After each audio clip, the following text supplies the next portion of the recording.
Hello, it's Jack Tutor here of Attention Magazine.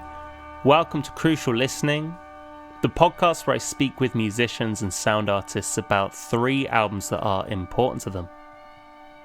My guest this time is Yara Asmar, a multi-instrumentalist, video artist, and puppeteer currently living in Beirut with her cat Mushroom. Yara's debut album came out recently on Hive Mind Records, wonderful label. It's called Home Recordings 2018 to 2021 and collates pieces recorded by Yara on iPhone and cassette over the past few years. Really beautiful selection of music, lots of waltzes as we discuss.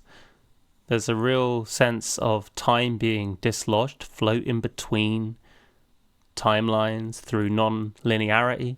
The waltzes, for some reason, feel like partly falling asleep and dreaming of music, but also seem to navigate on diagonals rather than ups and downs. There's this sense of slipping out of your current moment, particularly when you combine it with track titles like Sleeping in Church. This sense of tumbling out of one reality and into another.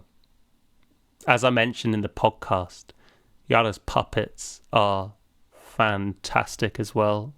I'll put a link to her Instagram in the show notes so you can check those out too. And we had a great time discussing these records. I really like listening to them. Hope you enjoy this episode.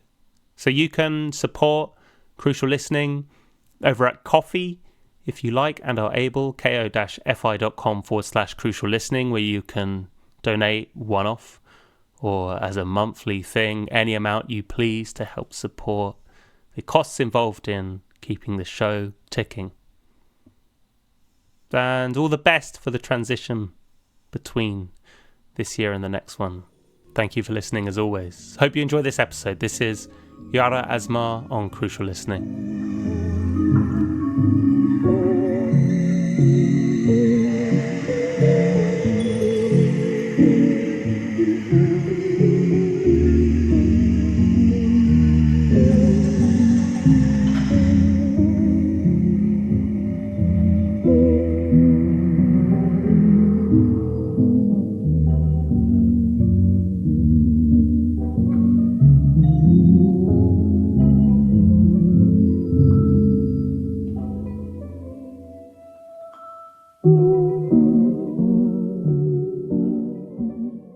Hello Yara, welcome to Crucial Listening. Hi Jack, thank you. Thanks for coming on. So we're here to talk about your 3 important records.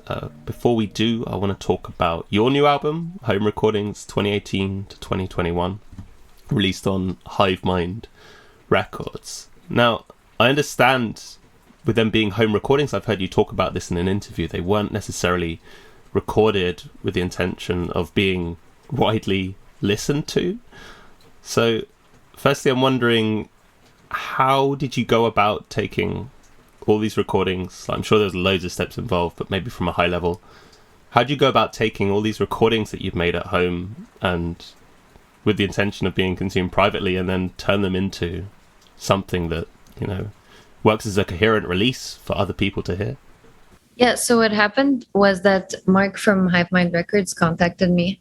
I had put out a few drafts on SoundCloud, which was usually what I would do is I would record stuff and put them out on SoundCloud. I don't know why I did that because I don't really have anyone on there. And he said he was interested in maybe putting together some of these recordings and mastering them. So I sent him a bunch of things and then we went through them, we picked them out together, and then he found a good order for them. And then he mastered the whole thing. And he was really helpful throughout the whole process. I wasn't very sure about putting anything out there. And now looking back, I'm really grateful for his support and for him insisting on kind of putting everything out there, because otherwise they would have just died in the void somewhere. And so that was the first step, I think. Well, the first step was recording them, and then maybe that was the second step. Yeah, on that first step, I mean, what does it look like to have when you were recording these? And it sounds like they were captured on your phone on a cassette recorder as well. Where and when were you recording these pieces over this, was it a 3-year period? Oh, okay. So I moved around quite a lot. I changed apartments a few times. So this was around different apartments and different times in my life. There were little drafts that I was recording here and there. Sometimes I'd record something and then it would just stay on my computer for a while. And then 2 years later, I'd come across it and be like, oh, I don't remember recording this. Yeah. And then try to restructure it a little bit and see if I can make anything of it.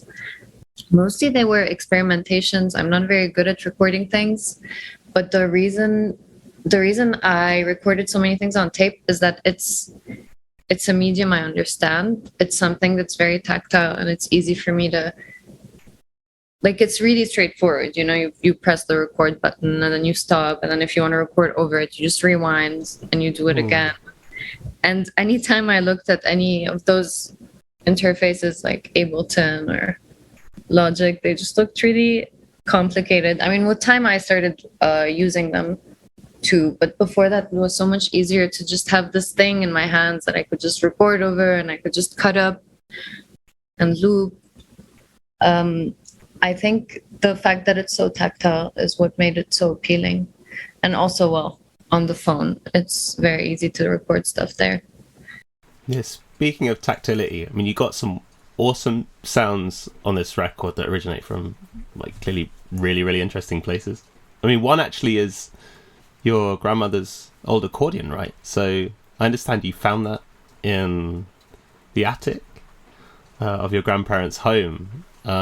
So I presume then your grandmother played accordion. Was that something that you knew prior to finding it, or? Well, that was something I found out later on. I didn't know that she played the accordion at the time. When I was younger, I took piano lessons and then I dropped out at some point. And at one point, I think I was 17 or 18, I don't really remember anymore, but sometimes I develop these little obsessions and I just keep thinking about that thing over and over. And sometimes that lasts a week, sometimes it lasts a month. And at that time, that obsession was the accordion. I was just watching people play it, listening to different records that were recorded on accordion. And then I remember one time I was with my mom and I was telling her how much a beautiful instrument I thought that was and how I really wished I could get my hands on one. And she said, and she was super casual about it, which I'm still shocked anytime I remember, but she said, well, we have an accordion on the attic. I said, what? And she said, yeah, it's your grandma's accordion. And I said, what are you talking about? She said, I don't know, it's somewhere up there. I'm not sure if it's up there. And then we were driving in the car that day, and then the moment we got home, I just ran up, I got the ladder and I got up and I just started digging through boxes, and everything was so damp, I remember, and going through photo albums and Christmas decorations, and finally I found this big ugly box. It was such an ugly box, I remember. I was like, there's no way this is the accordion, because it was this big gray box, and then I opened it up and it was actually the prettiest accordion I'd ever seen, and it was wow, pretty good condition. And then I took it to my grandma's and I told her, look what I found, it's your accordion. And she said, wow, I've been looking for this forever. Was it on way. Wow. Yeah. So apparently somehow my dad had accidentally taken it and put it on our attic, and my grandma had been looking for it, and then at some point she didn't really care anymore. And I told her, well, here, you can have it. And she said, I have no use for it. You can just keep it. And it turns out her father had bought it for her and her brother, and they used to play around with it a little bit, but she never really sat down and played it really. It hadn't been used much, that accordion.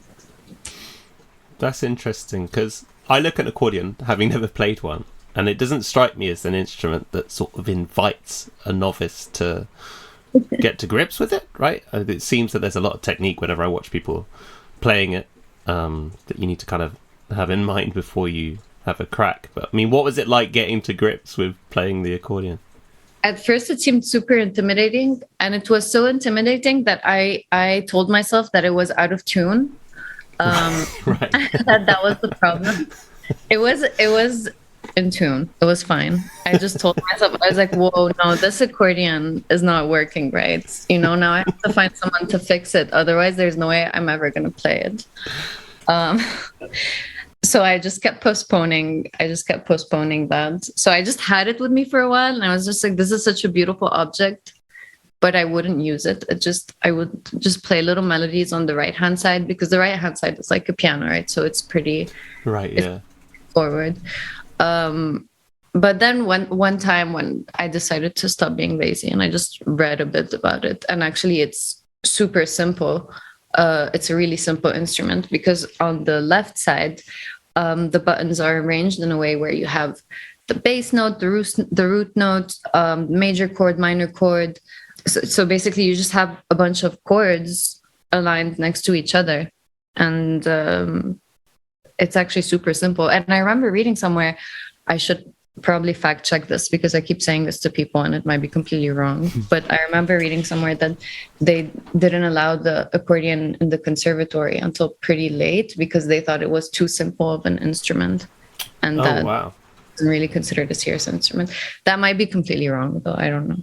The one other thing I wanted to ask about here, there's loads of questions I could ask about this record, but also I kind of like the arm's length mystique of just getting acquainted with it. But waltzes, you seem to, whenever there's a melody that appears on this record, it almost always seems to land in a waltz, or like a count of three, and they have a very, very specific feel. I'm sure people have thrown these kind of cliches at you before, but having very slumbery dreams of like carousels is kind of where my mind goes without me even being able to intervene. So I'm wondering, do you have any idea as to why those kind of rhythms seem to be appealing to you and why they appear so much throughout this record?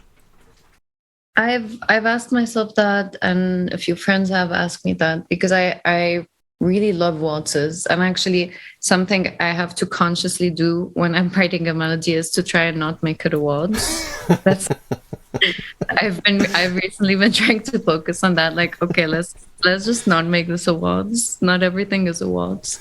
But I just love waltzes so much. I think they're so magical and dancey, but at the same time like swirly. I don't really know how to explain it. And I think I was worried a little bit that there would be too many waltzes in that album, and I thought maybe that could just be a waltzy record.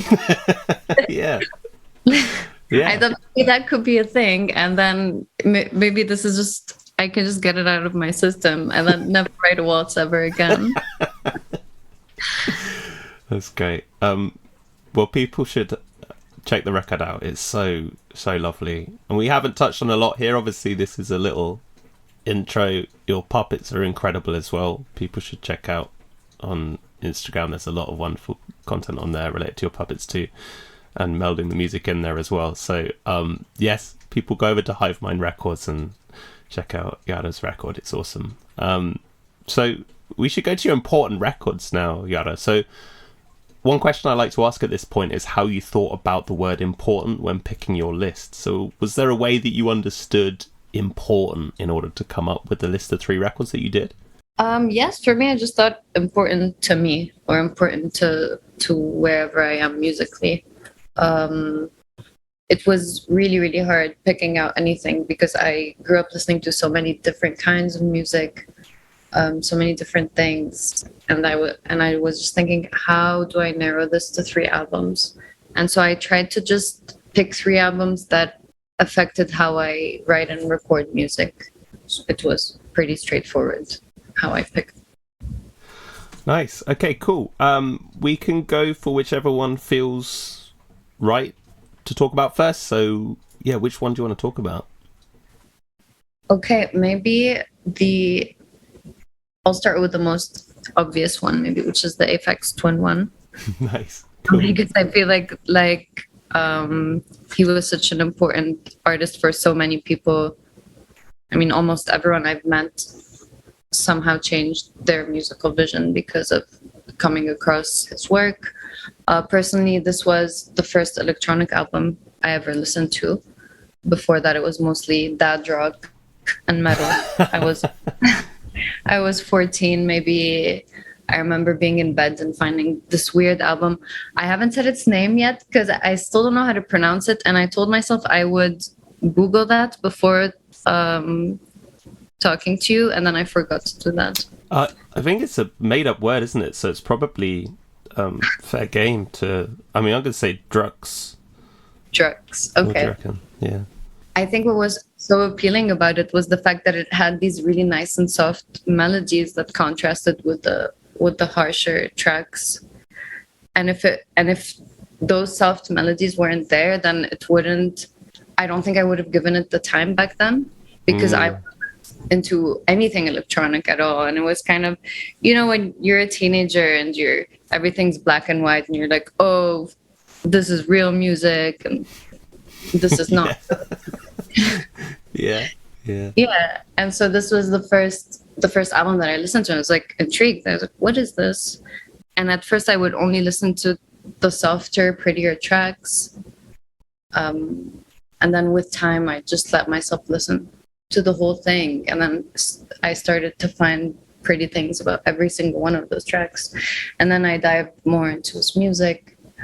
And although now I don't really listen to any of his work often, for me, this was a very important point in my life where I came across this specific album, because I don't know if I'd have gotten into any kind of electronic music, or if I felt like this opened some kind of door to me. I felt like this was the album that made me think, okay, maybe I've been boxed in a little bit. Maybe I've been unfair to a lot of beautiful kinds of music that are out there. How did you come to discover it? As you say, you're into dad rock. How did you make the leap? How did this album end up in your possession? Well, the answer is embarrassing, but it's just a guy I had a crush on. Right. That's fair. I think at some level I wanted to like it just so I could, be on the same wavelength with him. But that's cool, because I guess that's provided some kind of impetus to drive you back into this record, where maybe inclinations were like, there's just no dad rock in this. There's a desire to want to keep coming back in. That's really cool. This is a really interesting record as well to discover as a first one. Obviously, I listened to this maybe, I don't know, 8 years ago. Someone said to me it's really important to them, a friend of mine. And then I listened to it again, obviously, for this. And it is absolutely huge. How long is it? 1 hour 40 or something? Do you listen to it? When you were listening to it, were you listening to it all the way through, or were you picking tracks out? How would you go about it? So when I first started listening to it, just fair warning, I'm going to mispronounce a lot of tracks here. But when I first started listening to it, I was listening to the more... Actually, now that I think about it, there are some tracks that sound like they were made on a music box or a toy piano or just a piano. These were the prettier, more magical tracks to me back then. So at first this was what I was listening to. So the first track, which was called something like Jin Waitek, and then there was one that sounded like it was on an accordion or a harmonium. It was called Plenty Harmonium. This one I still listen to sometime. I just think it's so beautiful. I played on the accordion. I think it has another name, which is QKTHR or something. So I would listen to these ones, to the ones with the piano melodies. And then the first one I actually listened to that wasn't a sweet sounding track was the Mont Saint-Michel one, which is 8 minutes long.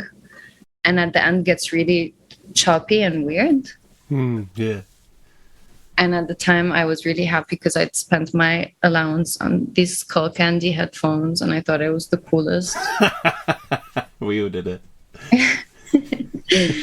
And the bass was really strong on those headphones, and I remember just every time reaching the end of this track, it just sounded so great on these headphones. And I don't know if they were just really good, or it's just that these were my first pair of headphones, but I got obsessed with how it felt on my ears. And at the end, there's a place where the track gets chopped up and it feels like a stroboscope a little bit, but like for the ears.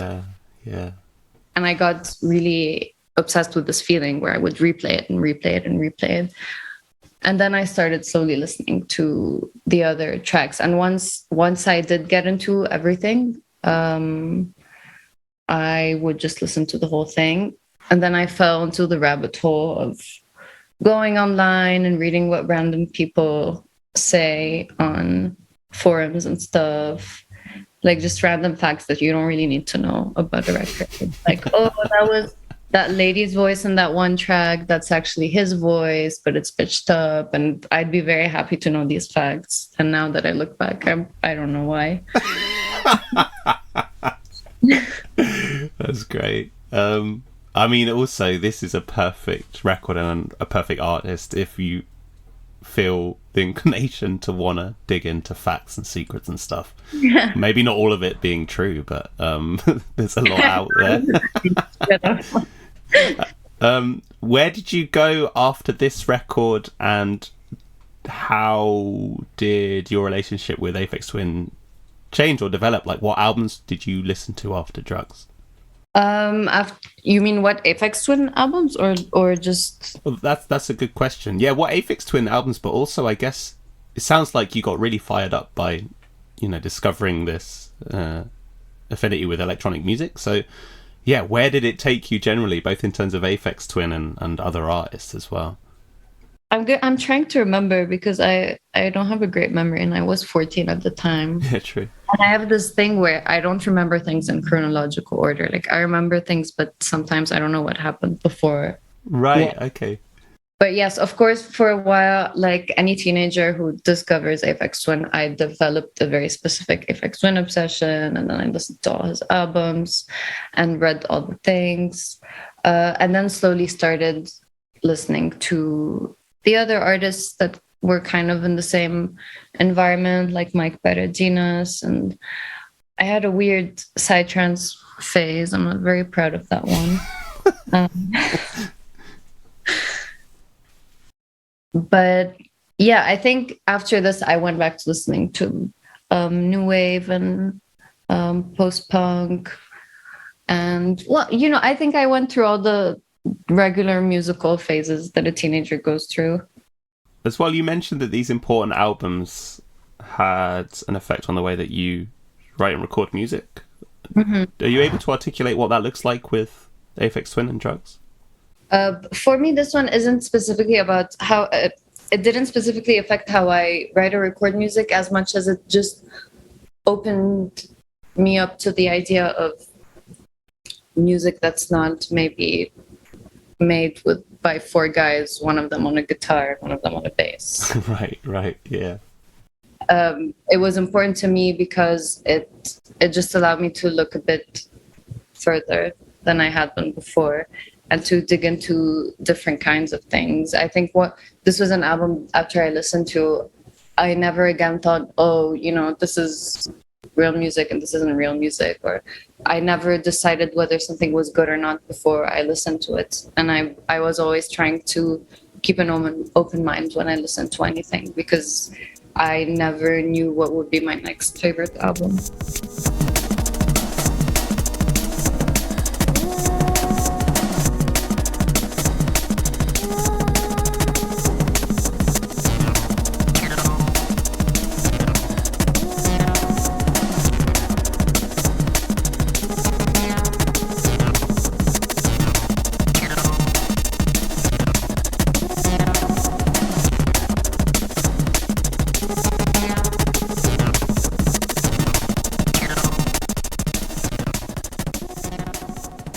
Yara, let's talk about your next important record. Which one do you want to talk about next? So maybe the Colleen album. Colleen, yeah. Music. Colleen is my most recent find out of these three albums. What happened was that I had been recording a few things with a music box, and that was before I had released anything. It was still, I would say, 3 years ago, maybe. And someone saw that I was working with a music box, and they said, "Oh, you should check out Colleen. I think you'd like her work." And like was such an understatement. I fell in love. Until now, I think this is one of my most played albums. It's just so beautiful. I don't know how to describe it. I really appreciate her work. I really appreciate what she does in that one album with music boxes, but also what she does with other instruments, like the hurdy-gurdy. Is that what it's called? She uses it in some track. I think it also encouraged me to come across this album because I feel like I felt kind of silly sometimes working with music boxes, or sometimes when you don't realize that other people have done pretty cool things with the same materials that you're using. Before you find that out, sometimes you feel kind of like silly, or like you're just, why are you doing this, or like you're just playing around, and then you find someone who's actually done this and they've just done something so magical with it, and you think, okay, maybe that wasn't so stupid after all. What is it? So you said you were already working with music boxes when you discovered this record, and listening to this clean album, like, it's so obvious why they're so compelling. Like, there's especially the different varietals of music box that I didn't even really consider as music boxes. Like, we got a Jack in the Box on this one, which is kind of a heartbreaking track in a weird way because it never really gets its release. But what is it for you about music boxes that kind of drew you towards them? Do you know? I'm thinking. I mean, I do realize that I use a lot of childlike timbers in the music I've recorded so far. Like toys and toy pianos and music boxes. And at first it wasn't a conscious decision as much as it was that I just genuinely enjoyed working with these things. I don't know. I think I really love the way that the instruments, like musical instruments that are designed for children, are made. There's simplicity to them, but also a kind of beauty. The first time I heard a toy piano, I wasn't a child, I was an adult, and I saw someone pressing on this keyboard, and then you could hear this metallic sound, and I was shocked. I said, "What is this?" And then they said, "Well, this is a pretty regular thing. It's a toy piano, like it's a thing." And I didn't know it was a thing, maybe because I came from a working class family, so we weren't really like buying toy pianos and spreading them around the house. But Right, yeah. I just thought, wow, do kids just have access to these things and they could just make these pretty sounds with them? So I think it was just like me being excited about these instruments. I'd really like, maybe at some point I'll figure out how to theorize it and have an exact reason as to why I use music boxes or toy pianos. But for now, it's really just that I like them and I like how they... Well, I think you've touched on something that I find really interesting, which is you have these things like toy pianos and music boxes and instruments designed for children. And as you say, particularly I think when played by an adult, they are played very differently to how a child would play them. But you're in a strange space there where, you know, they're not really instruments intended for you. So there's a certain happenstance that needs to happen for you to even encounter one of these things and sort of use it in a manner which it's not intended for. Because I guess when kids use it as well, I have a toddler and he'll just bash it, you know. So any potential grace that is possible to be emitted from that instrument is kind of thwarted. So it takes that, you know, contorting the purpose with where we have an adult who's using it, who maybe would play something a bit more graceful to kind of conjure these different textures out of it. It's interesting you talking as well about the construction of, you know, children's toys and also the air of childhood, I guess, in your music. I mean, do you see that having any intersection with your puppets? Because when you talk about the kind of charm of the mechanics of how kids' toys are made, and also the childlike texture of the music, obviously there's such a huge amount of nostalgia associated with puppets and childhood as well. Do you see there being an intersection there? Actually, the reason that I started recording music in the first place was that I just needed background music for my puppets. Right, right. And I was always looking up like Creative Commons, blah, blah, blah.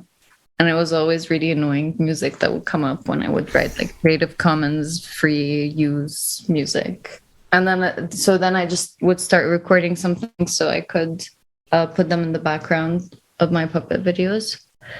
It's so funny because I just realized that now that this was the only reason I started recording in the first place, was it was for the puppets.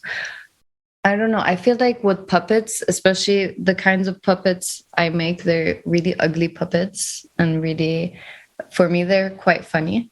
I never found them creepy, but then when I started putting them out there, some people would tell me they found the puppets quite creepy. For me, they were more like endearing little creatures that had all the faults and anxieties that I had, but they could wear them better. They wore them in a way that wasn't bad. I don't know if that makes sense. Absolutely. And each puppet embodies a kind of anxiety, and it's lovable because of this anxiety, and it's lovable because it's so fragile and sad or spiteful. Even the puppets that are spiteful, sometimes at least for me, like I watch them talk and I just want to give them a little hug. Yeah. Yeah.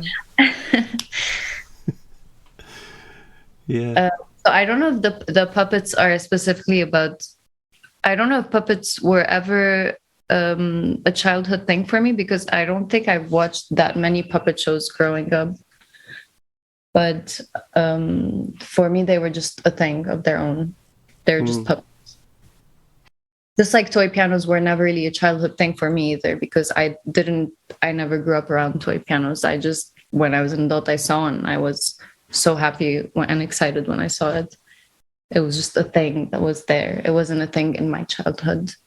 As well, to return to the music boxes, are there any particular pieces on this clean record that protrude for you as being particularly striking, or maybe your favorite? Yes, my favorite is called What is a Componium? Yeah, I don't know why it's my favorite. It's just very pretty. But that is my favorite. It's the one that I play the most. Although this is one of the few albums where I really just play it from start to finish. I don't handpick tracks. You know, sometimes have you listen to albums and after a few listens, you just have your favorite tracks that you start listening to. With this one, I think really every time I've just listened to it from the beginning to the end. Yeah. On this track, maybe a few times. And that makes sense from the sense that I think this was a commission for a French radio station, right, originally, and then Clean did an hour-long piece exploring music boxes. So I think there's kind of a... Yeah. I think it then got picked up by the Leaf label, who released it without... There were film clips in it originally, so it got redacted a little bit. So there's kind of like an inbuilt coherence to the whole thing as well, which I guess makes it flow as a single piece. But I love Colleen's music. I think it's wonderful. I'd not heard this one before, so I was really grateful that you picked it. But are there any other of Colleen's records as well that you really connect with? Yes, because the first Colleen track I heard, it wasn't this album. It was called Everyone Alive Wants Answers. Yeah. I think that's what it calls. And that the album that it's on is also quite beautiful. Is it on Golden Morning Breaks? I could be wrong. Oh, I think there's an album called Everyone Alive Wants Answers. I think it's the first track on that one. Oh, okay.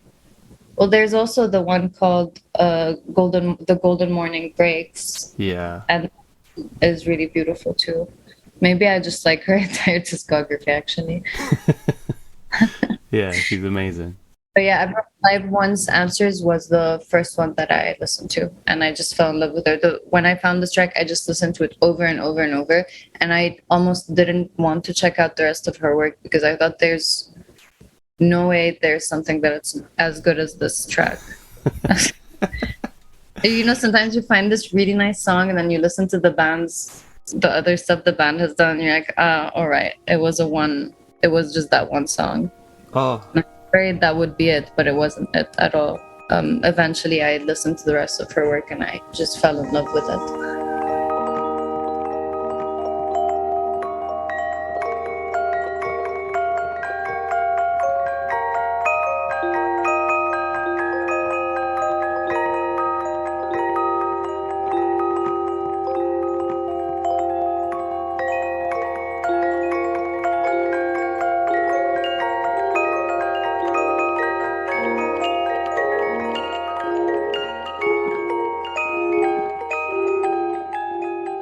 well, let's talk about your final important record, Yara. So, yeah, as you've done previously, give me the name of it and then a little bit about why it's important to you too. Yeah, so the last album is Hi, How Are You by Daniel Johnston, which I guess is also a lot of other people's favorites. When I was picking out the albums, I thought, oh, these albums are so popular. Maybe I should pick something more niche. Then I just thought, I'm just going to be honest. Really, I'm not going to pretend I'm into more niche things than I actually am. I don't even know what to say about this record. For me, it's just so touching, and Daniel Johnston is an artist that just makes me very emotional. Whether it's his lyrics or just how he carries himself or how he sings. This was also one of the albums that were important to me when I was a teenager. So I think this and the Aphex Twin one, these were things that were very important to me when I was growing up, when I was around 14, 15. So when I was picking out the albums, it was either going to be Daniel Johnston or The National, because these were the albums I cried the most to when I was a teenager. Do you remember how you discovered it? I think I was just going from one YouTube video to another, just falling into the YouTube black hole of suggested videos.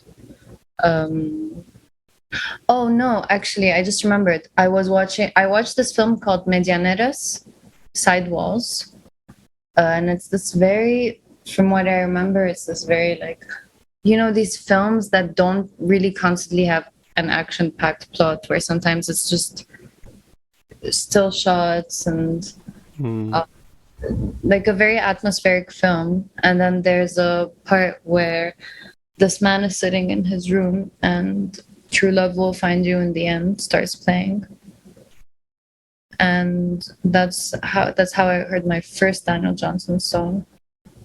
And I don't know if after this, I can't remember if after this I actively seeked out the rest of his work or if I just came across it when I was on YouTube. Because usually most music that I've come across, it's just through suggested videos and that kind of thing, which isn't as exciting as maybe going to the record store and getting a CD, but it is what it is.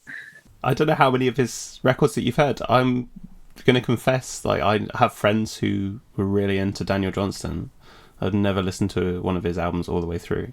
So this was my first occasion of doing that. But were there any other records for you in the mix? Was it always going to be Hi, How Are You? Or could it have been any others? No, there is another one that I wasn't sure whether to pick, this one or that one. I need to remember the name. It has that one song where it goes, sometimes I feel like I am a boxer. Which album was that? The song is called I'll Do Anything But Breakdance for You, Darling. And that album I really loved, but sometimes I forget the album names. But I got into a bunch of his albums back then. Yip Jump music and Songs of Pain, Don't Be Scared. Yeah, there were a few. I don't know. I think I could have picked any of his albums, but this one is the one that feels the most like you're listening to a friend. Like to me, it feels like a friend sending you a voice note. Yeah. And I think that's why I picked this one, because it feels even more personal than the rest of his work, even though his work in general is quite personal. Do you have a favorite track? Yeah, it's Hey Joe is my favorite track. And Walking the Cow. I also really like that one. Do you have any idea what makes them stick out for you? And it's always hard to articulate these things. It's for me, it's just the way he sings. There's something very special about the way he sings. It's not even about the lyrics. Like I know how sometimes it's really that the lyrics touch you, but for me it's just the music and how he sings, and this very Dan Johnston way of singing his songs. And I'm sorry, I'd like to have more to say about this. I just feel I'm not very good at articulating sometimes why something touches me. I just know that it does. I mean, I'll let you into something, Yara. This whole podcast is a total farce because I think that's how it works, is that just things don't really have a justification. This is very much me just rolling around the edges of the thing. I really like to be more eloquent. I don't know if Me too. I mean, one thing that really struck me about this record is how his voice kind of melts into the tape. There's one, and I don't know if you know what the deal is with this, but there's one which is like a big band track. What's it called? Desperate Man Blues. That's it. Oh yeah, that one's really okay. Actually, maybe that's my second favorite track. Do you know how he did that one? Because obviously, like everything's him playing stuff quite crudely, or just doing a cappella, and then you get what I presume is this like pre-recorded instrumental jazz number. Like I don't know, do you know anything about that one, like how he went about it? I actually never read much about him or about his work. I never really wanted to ruin the magic of his work, so I never went out and read much about it. Interesting. But yeah, how did it come about? No, I don't know. This is the thing. Like, it's a really strange. I wonder if he just found like an instrumental jazz piece, but it's got the sense. I thought you were gonna have this amazing fact. Sadly, not. No, I mean, I did watch the documentary about him. Have you seen The Devil and Daniel Johnston? No, I haven't. I think because I know there are documentaries out there. I know you can read a lot. I've accidentally read some facts about him in YouTube comments, which obviously are the most reliable source of information. like this one guy wrote that that he would individually record each cassette and give it to his friends because he would not play tapes. I don't know how accurate that was, but that's true. But I think this is also one of the people who I really didn't want to ruin the connection I felt with his music. I don't know if that makes sense. I didn't want to know more about him as a person or read more about him. Maybe I should have, but because it's the same with Colleen. I think I never really went in and read more about her personal life, or for me it was just the work itself was so touching that I didn't want to almost taint it by attributing it to a person, even though I know it's a person who made it. Yeah, that's really interesting, because it sounds like with the Aphex Twin album, the inclination was the entire opposite, right? It was like it was the entire opposite.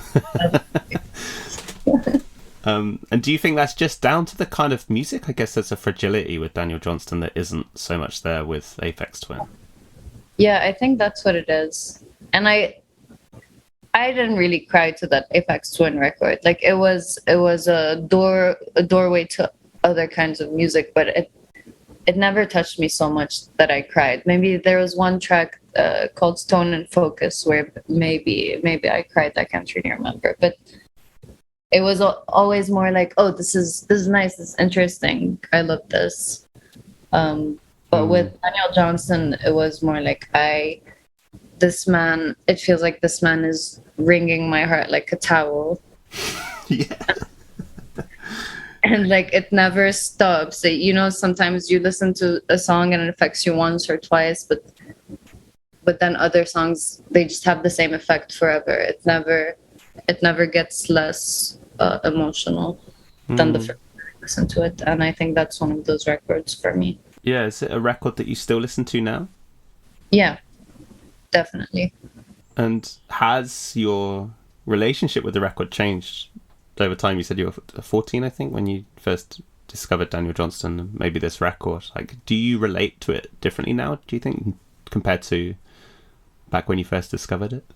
No, I mean, of course, I've changed a lot since I was 14, but I feel like the kind of loneliness you experience when you're 14 and when you're 20 and you're 25, it's always the same one.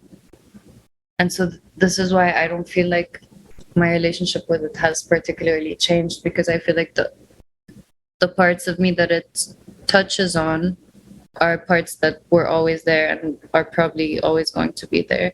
I think the kind of vulnerability that he put into this record and into a lot of his other work is just, it feels to me really universal and really personal, and really like just these feelings that no one talks about because they don't really know how to talk about them. But they're there always. So no, I don't think my relationship to it has changed. I think every time I listen to this, I'm 14 and I'm 16 and I'm 25. And do you have any specific memories, like when you listen back to this record and you think about, I don't know, initially discovering it, like put me there, where are you listening to this record? I guess there's not so much Skullcandy bass on this one. Where are you? Like, how are you listening to it? What kind of memories come to mind? I think what's nice is it's when you listen to an album so many different times in your life, it's a bit like what's it called? Like a time machine. And it exists simultaneously in all those different timelines. Like whenever I'm listening to this album, I feel like I'm also the 14-year-old that was listening to it in her bed and just daydreaming about leaving the house one day. I think one thing that happens sometimes is sometimes I'm listening to it and I just think about how different things are from 10 years ago. And I don't know, I think sometimes you're a teenager and you're listening to this album in your bed and you never think you're gonna actually leave your small town or leave where you are. Yeah. And then one day 10 years later you do, and you didn't really realize that this was happening. It's as if it just happens, and then these two timelines exist at the same time. I know that what I'm saying makes absolutely no sense. No, absolutely. It's like a stream of consciousness kind of thing, maybe.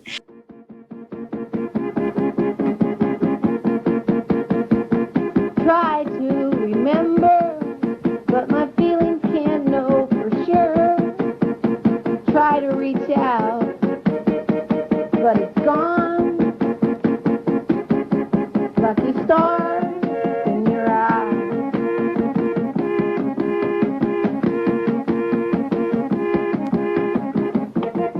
I am walking the cow.